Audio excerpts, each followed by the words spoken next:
Out of all of the combat sports, MMA is probably one of the most difficult to design a strength and conditioning plan for. In sports such as boxing, we're only dealing with punching. In kickboxing, it's just punching and kicking. In wrestling, it's just grappling. In BJJ, it's grappling and submissions. But MMA, on the other hand, it contains all of the above. And the possible scenarios and situations you might find yourself in are endless. And we need to be prepared for all of those. And those are only the movement-specific aspects. Additionally, we have the energetic aspects that we have to emphasize in MMA. MMA demands all of the athletic qualities. You need to have good endurance, you need good strength, you need good power, you need good agility, all of that, flexibility. You can't rely on strength only and you can't rely on endurance only. In MMA, there is a counter for every advantage, and you must be in peak shape in all aspects. And finally, another problem with designing strength and conditioning for MMA is that it is a relatively young sport. It has not been around for very long, and the research is extremely scarce.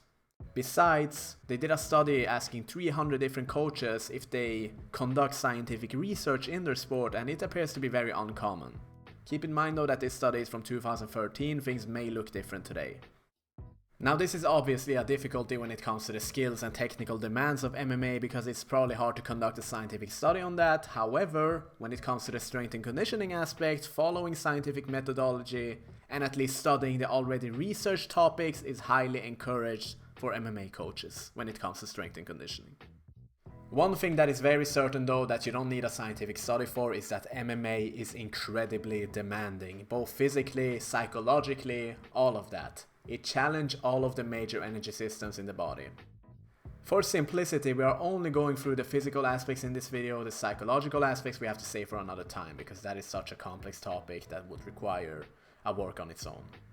So as I go through in most of my videos, we have three main energy systems in the body. Those are the systems responsible for triggering muscular contractions with different power outputs. The ATP-PCR system is the strongest, but it doesn't last very long. The second comes Anaerobic Glycolytic System because it's not dependent on oxygen, it's known as anaerobic.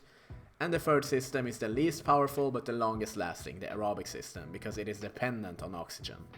And for those that are interested, here's some jargon about the energy systems, the source of fuel, how long they last, strengths and weaknesses, and all of that. I've gone through this many times in my past videos, but if you want a little recap, just pause this picture and read it. So first of all, we have to know what we are getting ourselves into. In amateur MMA, it lasts for 3 rounds of 3 minutes with 1 minute rest, and in professional MMA, it's 3 or 5 rounds of 5 minutes with 1 minute rest. Based on this, one might believe that MMA is predominantly an aerobic sport because of the time frame of 3 to 5 minutes per round, because anything over 2 minutes is aerobic, right? Well, it's a little bit more complex than that. You see, MMA is not in a constant pace, it is a volatile and interval-like sport. You will have tough scrambles, tough exchanges, only to be followed by relatively monotonous periods and then into the intervals and tough scrambles again, so all of the energy systems will be emphasized. In sports such as cross-country skiing or long-distance endurance running, it's quite a monotonous pace. You know what to expect at least, but you never know what's going to happen in an MMA competition. You never know the style of your opponent, their game plan. Things will be up and down in a volatile manner. You never know when you have to defend a takedown, if you might catch a head kick that pumps out stress hormones sending you into fight or flight response, or whether your perfectly planned game plan goes to hell. You never know anything. Despite this, one study found out that the work to rest ratio generally lies between 1/2 to 1/4 for MMA when excluding the rest periods between rounds, meaning that for every 1 second of high effort activity, you will get a chance to recover for 2 to 4 seconds. But once again, this is a generalized example, you never know. It depends on the weight class, the skills of the fighter, the styles of the fighter, the conditioning, whether they're from the mountains of Dagestan or not, you get the point. But you can be sure that the pace of any MMA match will be pretty high. Now, with that being said, although the aerobic system is of importance in MMA, it is in all likelihood a better idea to prioritize anaerobic training. In other words, shorter and more intense interval training, aka high intensity interval training, over long and steady state cardio. Because once again, this is not the intensity that will be evident in an MMA match, and this is mainly evident by analyzing the lactate levels after MMA in its various forms, and as we can see, it's very, very high. It's not even comparable to the lactate levels after steady state endurance training. For those of you that don't know, lactate is a byproduct of the anaerobic systems. The more these systems are stressed, the more the lactate will accumulate. A lactate level of 20, as you can see here, is very, very high. Most people don't even experience that any time in their life. Besides, as we'll go through in later videos, when you engage in high intensity interval training, you emphasize both systems simultaneously. However, if you only engage in steady state cardio, you only emphasize the aerobic system. Now let's go back to the energy systems and their relevance to MMA and how the heck they actually help you. So the ATP-PCR system once again is the most powerful system in your body, and it is appropriate for actions that demand immediate energy. You're going in for the kill with a flurry of punches, your opponent is hurt, there is 10 seconds left in the match and you want to finish it. A relentless opponent shoots for a takedown on you, with speed, with power, and you have to react fast. Probably someone from the mountains of Dagestan with superhuman strength. Or maybe you're that person, you shoot for a powerful takedown yourself. Or you're going for a submission, or you're escaping a submission. Basically any situation that requires immediate energy with a high power output. That uses this energy system. Now the benefits of this system are obvious. It gives you immediate energy and it is very powerful. And that is because it uses creatine phosphate as fuel. And the con is that it doesn't last very long. 10 to 20 seconds. And you will need 2 to 5 minutes of passivity before it's fully recovered. So save it for a special occasion. And that begs the question, how do we train this system? Any sub-maximal to maximal effort activity that lasts up to 20 seconds under a non-fatigue state emphasizes this system. And once again, a rest period of 2 to 5 minutes will be needed for this system to recover. And the first method, and one of the most common ways, is good old strength training through compound lifts. Variations from all major planes of movement. A squat variation, a deadlift variation, a push variation, and a pull variation. For example, a back squat, a deadlift, bench press, and a bent over row, for example, among other things. And because we are training for strength and we need to do it in a non-fatigue state and express a lot of power, the repetitions are generally kept low, 3 to 6.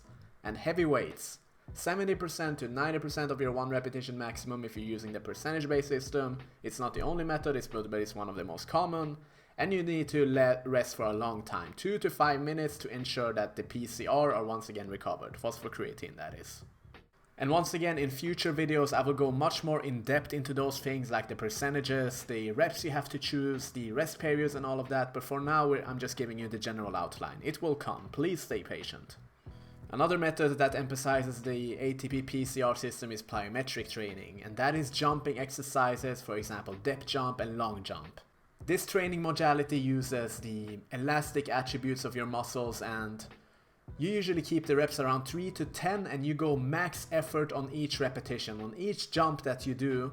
Because there is no resistance, it's often very easy to slack off because you don't have like a 100 kilogram weight behind your back, you're just using your own body weight. But for this to be effective, you have to go max effort on every rep to train your motor unit recruitment in the brain so that you can teach your brain to produce powerful actions. And once again, if you do this correctly, you will need a long time to rest, 2 to 5 minutes, to ensure that PCR is recovered once again. Our third method is ballistic training, and that is exercises that are of projectile nature that maximizes the acceleration phase. Some scientists says that there is a problem with only performing compound movements such as the back squat or the deadlift because you kind of stop at the end of every repetition. For example, you squat the weight up and you just stop. In a ballistic variation of the back squat, for example, you would jump with the weight and maximize this acceleration phase. So this is one advantage with ballistic training. For example, medicine ball throws, jump squats, bench press throws, anything that maximally accelerates the weight. Repetitions are often kept 3 to 10 depending on the weight that you're using, and once again, max mental effort on each repetition, and you have to rest for a long time because once again, you want your PCR stores to get recovered.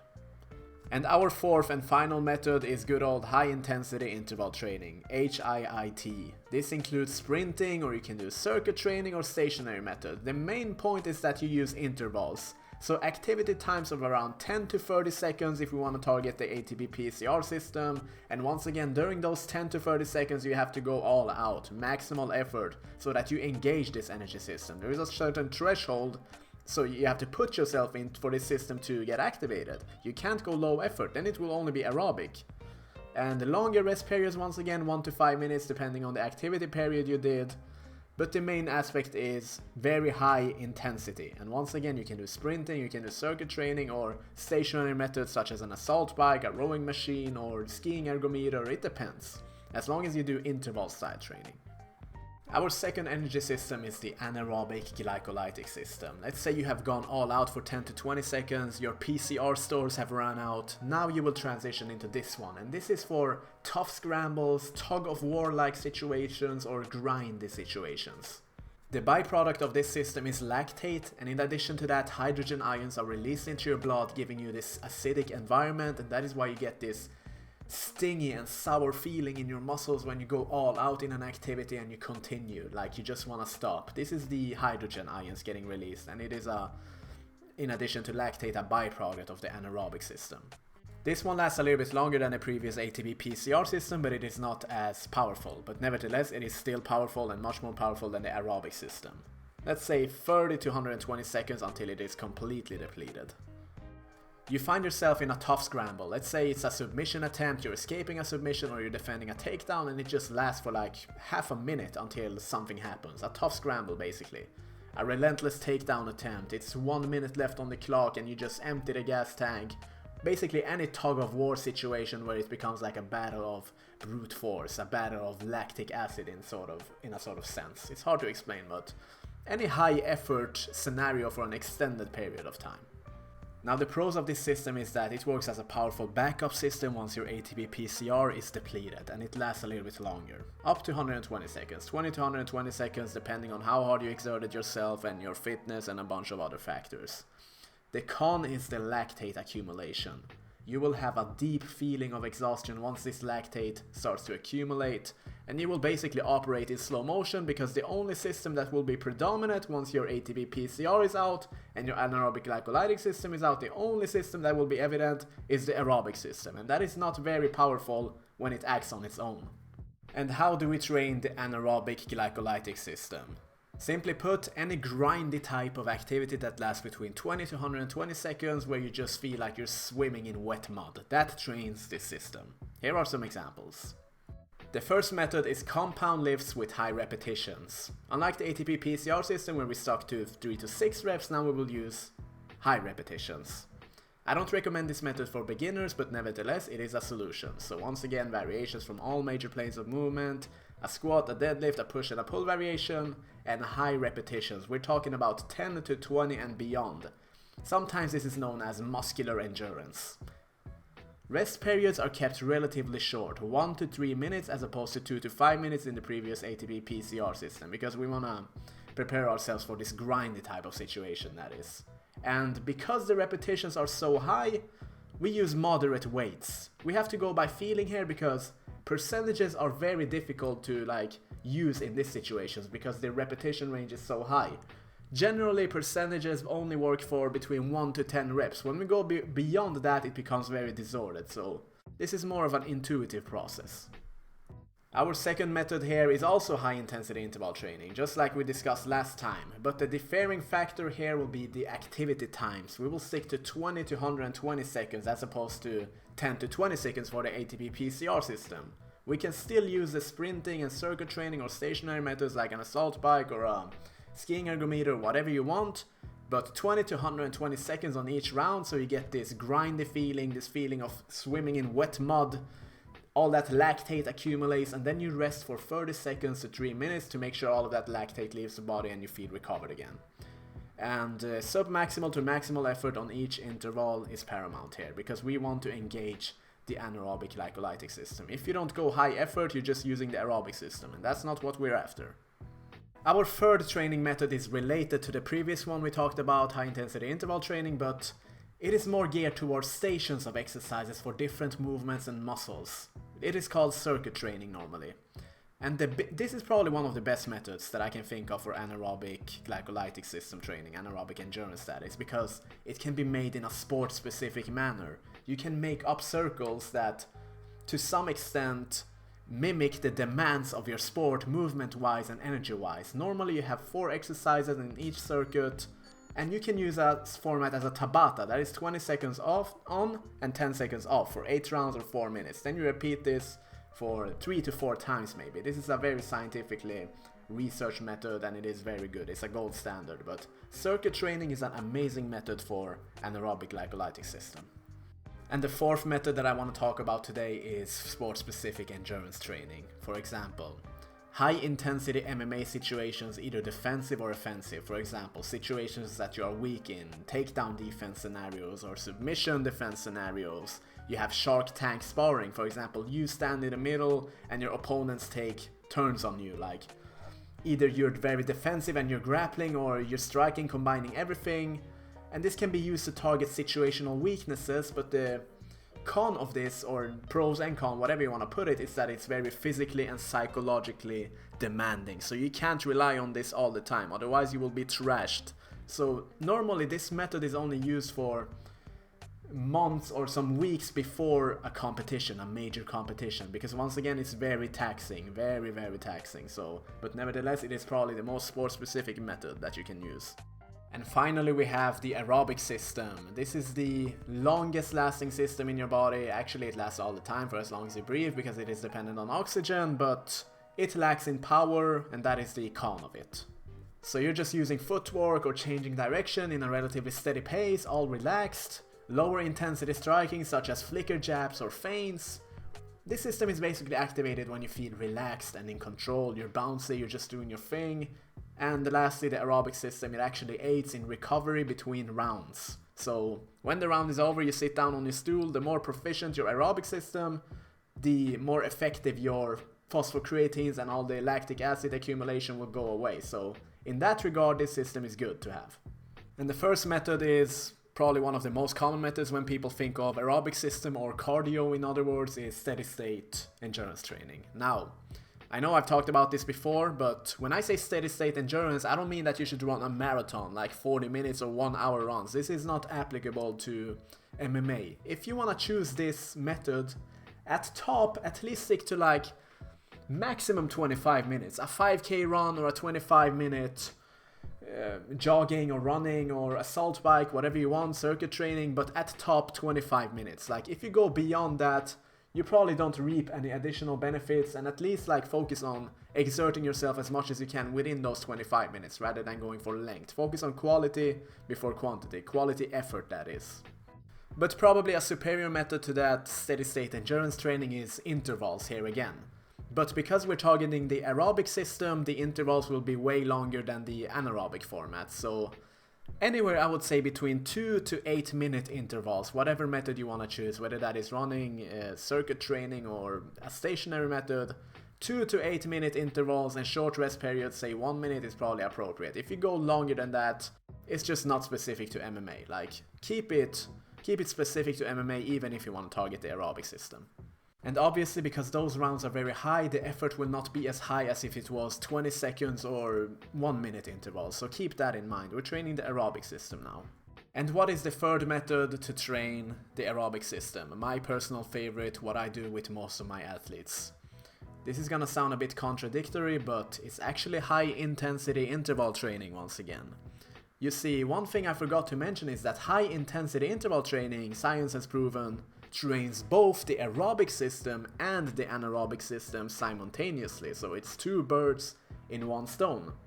If you only train, for example, steady state cardio or interval cardio utilizing like long rounds, you only train the aerobic system, but high intensity interval training is almost as if it is made for sports like MMA and wrestling and boxing and sports of interval nature, because it trains both systems. You will get an aerobic, proficiently developed aerobic system as well. Like, there are only benefits with this, I would say, and I use it with the vast majority of my athletes at vast majority of times. Once again, 20 to 120 seconds per interval and 1 to 3 minutes of rest in between. And the pros of the aerobic system is that it lasts for a very long time, minutes to hours to days, because it's dependent on oxygen. As long as you breathe, you use the system.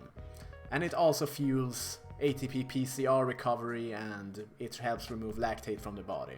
But the con is that it's not very powerful and it cannot fuel tough scrambles and high effort situations. So to put it all together, different activity to rest ratios at different intensities with proper rests and all of that, it will train different energy systems. This is a simple graph you can follow when designing your interval or endurance formats or strength training, whatever you want to apply it to. It's basically your energy systems, the anaerobic ones for example, they get activated if the intensity is high enough. Like they are sitting there and pretty much resting until they are called upon. So you have to use a certain intensity at a certain time span. Now once again, with this video we only scratch the surface. This is a very broad topic and I can only include so much in one video. I know the questions are already popping up. How do I set up the training? Where do I begin? How do I know if an energy system is improved? What determines whether the shift goes from aerobic system to anaerobic system? Is it the same for everyone? How do I adjust for the off season? So many options. Which method should I choose? Which one should I begin with? Which one should I end with? I get it. I will clarify all of this in later videos. This will be part of a video series, so see this one as a form of simple introduction. Hopefully you perceived it as simple. I apologize if it's not, but it was my best attempt. But please, stay tuned, it will come more videos. And I do want to mention that I offer online coaching as well. I work with boxers, MMA fighters, wrestlers and grapplers all over the world. The results are going great. I use scientific methodology. This is not some bro split, not bro science. Academic stuff. I promise. You send me videos, I analyze them, I make weekly programs for you under constant monitoring by me. All parameters are checked. And this is not some robot doing the work, it's not an algorithm, it is me personally. Everything, from start to finish.